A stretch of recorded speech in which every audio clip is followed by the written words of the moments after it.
44वां जलाभिषेक हो रहा है।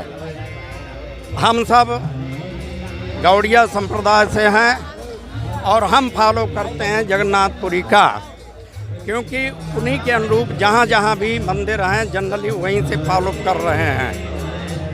और भगवान को निज मंदिर से यहाँ लाए, यहाँ पर इनको विराजमान किए, इनका श्रृंगार हुआ, इनको भोग 1251 भोग अर्पण किया गया, आरती हुई और तमाम अन्य संतों के द्वारा पहले जलाभिषेक हुआ और उसके बाद सबके लिए प्रसाद के भी। पुनः मैं आज ये पट बंद हो जाएंगे और रथ यात्रा के दिन सुबह भगवान के दर्शन होंगे, फिर नर चर्चा के लिए निकलेंगे।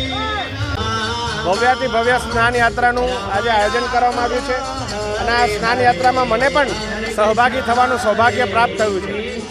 હજુ 2 જ દિવસ પહેલાં પુરી ખાતે જગન્નાથજીના દર્શન કરીને હું આવ્યો હું અને આ સ્નાન યાત્રાનો લાવો મારા માટે ખૂબ જ ભાવુક ક્ષણ છે। આવનારી 27મી તારીખે ભવ્યાતિ ભવ્ય રીતે વડોદરા રથયાત્રામાં જોડાવાનું છે, ત્યારે સમગ્ર વડોદરાને આ રથયાત્રાને સફળ બનાવવા માટે જોડાવા માટે હું નમ્ર અપીલ કરું છું।